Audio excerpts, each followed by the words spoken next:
anak-anak kami sekalian, selamat pagi untuk kita semua. Kita buka dengan doa, Bapa dan Putra dan Roh Kudus. Amin. Ya Tuhan, pada hari ini juga kami datang kepadamu untuk bersyukur atas rahmat yang Kau berikan bagi kami, teristimewa sepanjang hari ini. Berkati Tuhan, supaya dapat kami gunakan waktu ini dengan baik, sesuai dengan kehendak-Mu. Inilah doa yang kami sampaikan kepadamu Tuhan, karena Kristus Tuhan kami. Amin. Bapa dan Putra dan Roh Kudus. Amin.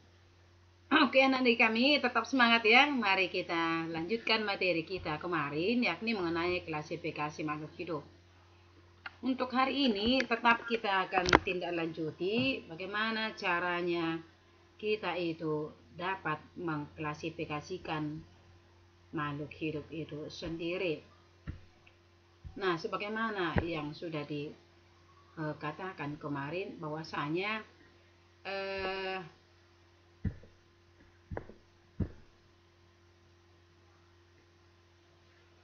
berdasarkan sejarah klasifikasi seperti yang sudah diutarakan kemarin, bahwa pada tahun 1735 Carolus Linnaeus mengembangkan kembali sistem klasifikasi baru berdasarkan persamaan ciri, yaitu bagaimana struktur tubuh atau bentuknya, bagaimana ukurannya, bagaimana warnanya, dan bagaimana cara untuk memperoleh makanan makhluk hidup itu sendiri.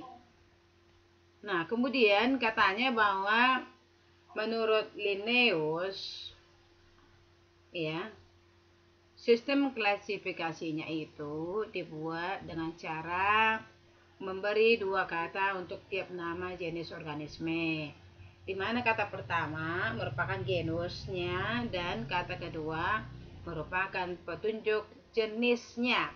Contoh yang dibuat kemarin adalah tanaman padi yang mempunyai nama ilmiah Oryza sativa-L, di mana Oryza itu adalah nama marga, sedangkan sativa adalah petunjuk jenis, sedangkan huruf L adalah singkatan dari nama Linnaeus. Berarti pengklasifikasian itu dilakukan oleh Linnaeus sendiri.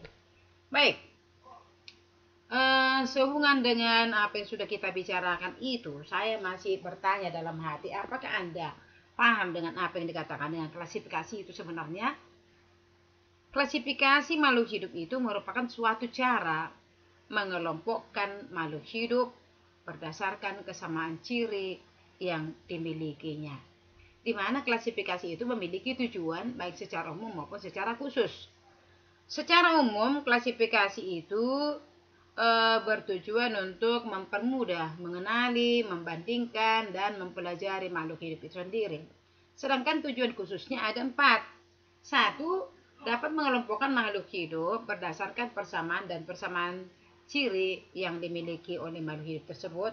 Kemudian yang kedua, dapat mendeskripsikan ciri-ciri suatu jenis makhluk hidup untuk membedakannya dengan jenis makhluk hidup yang lain. Lalu yang ketiga adalah untuk mengetahui kekerabatan ataupun hubungan kekerabatan antar makhluk hidup tersebut. Yang keempat adalah untuk dapat memberi nama pada makhluk hidup yang belum diketahui namanya. Itulah tujuan umum dan tujuan khusus daripada pengelompokan makhluk hidup itu.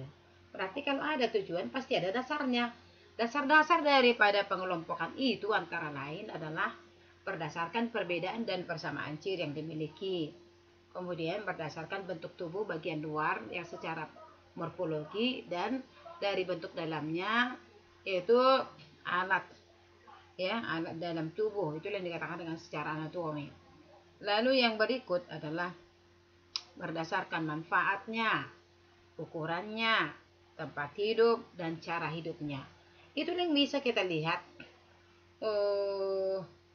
sebagai dasar kita untuk membuat pengelompokan suatu makhluk hidup itu sendiri. Nah, yang pertama sekali mengelompokkan makhluk hidup itu sendiri adalah si Carolus Linnaeus, yakni dengan menggunakan kunci dikotom dan kunci determinasi, di mana dikatakan bahwasanya kunci determinasi itu sebenarnya merupakan suatu kunci atau suatu cara ataupun suatu langkah yang dapat digunakan untuk mengenali organisme ataupun makhluk hidup itu, lalu dapat mengelompokkannya pada takson makhluk hidup.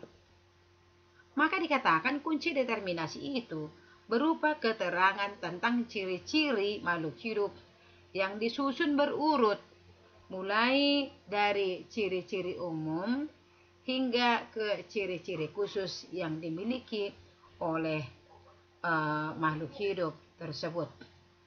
Namun kita harus ketahui juga bahwa dasar-dasar daripada kunci determinasi itu adalah kunci dikotom, di mana dikatakan bahwa kunci dikotom itu merupakan kunci berisi keterangan yang disusun berpasangan, namun menunjukkan ciri yang berlawanan.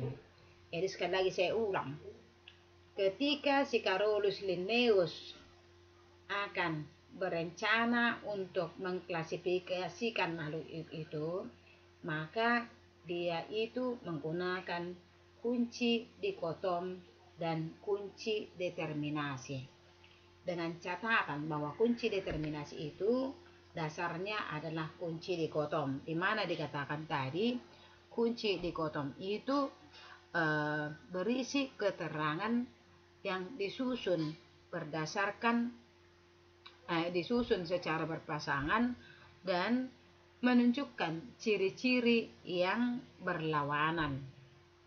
Itulah yang dilakukan oleh Carolus Linnaeus pertama sekali. Nah, nanti akan saya tampilkan bagaimana sebenarnya bentuk kunci dikotom tersebut. Ya, jadi sekali lagi saya ulang, Anda harus mengingat pertama sekali dasar-dasar pengklasifikasian tersebut. Oke anak kami, kalau saya tanya, siapa yang tahu apa tadi dasar-dasar dari pengklasifikasian makhluk hidup tersebut? Ada anak-anak kami yang tahu? Oke, saya ingatkan kembali bahwa dasarnya adalah persamaan dan perbedaan ciri yang dimiliki oleh makhluk hidup tersebut. Dasar kedua adalah ciri bentuk tubuh baik secara morfologi maupun secara anatomi, atau ciri bentuk tubuh bagian luar dan bentuk bagian dalam. Yang berikut adalah klasifikasi itu berdasarkan manfaatnya. Seperti apa manfaat tumbuhan itu atau manfaat hewan itu. Kemudian bagaimana ukurannya. Lalu di mana tempatnya hidup dan bagaimana cara hidupnya. Ya. Ini anak kami sekalian. Kemudian kelanjutannya,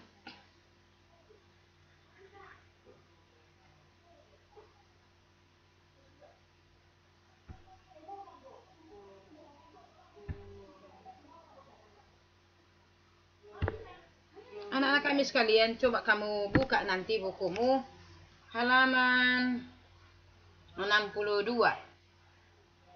Ya, mulai dari halaman 62 sampai halaman 67, kamu sudah bisa dibantu untuk mulai mencoba membuat pengklasifikasian makhluk hidup itu dengan menggunakan kunci dikotom dan kunci determinasi. Selamat bekerja. Oke anak didik kami, sampai di sini dulu pertemuan kita untuk hari ini. Saya berharap bahwa tugas kamu kemarin yakni membuat salah satu contoh klasifikasi makhluk hidup pada hewan dan pada tumbuhan bisa terlaksana. Halaman 66 itu menunjukkan pengklasifikasian dengan menggunakan kunci dikotom. Halaman 67 itu menunjukkan contoh pengklasifikasian makhluk hidup dengan kunci determinasi.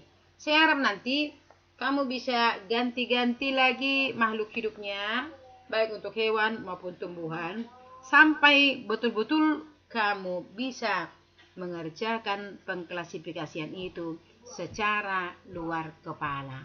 Oke, anak-anak kami sekalian, saya harap Anda itu tidak berdiam diri begitu saja, namun berbuatlah supaya Anda paham. Dan hasilnya nanti tolong kirimkan hari ini juga. Saya tunggu sampai jam 16 WIB hari ini. Oke, anak kami, tetap semangat ya di dalam melakukan seluruh pekerjaan kamu. Saya tetap bawakan kamu dalam doa supaya lebih semangat lagi. Oke, kita tutup dengan doa. Bapa dan Putra dan Roh Kudus, amin. Kemuliaan pada Bapa dan Putra dan Roh Kudus, seperti pada permulaan, sekarang, selalu, dan sepanjang segala abad. Amin. Bapa dan Putra dan Roh Kudus, amin. Selamat pagi anak-anak.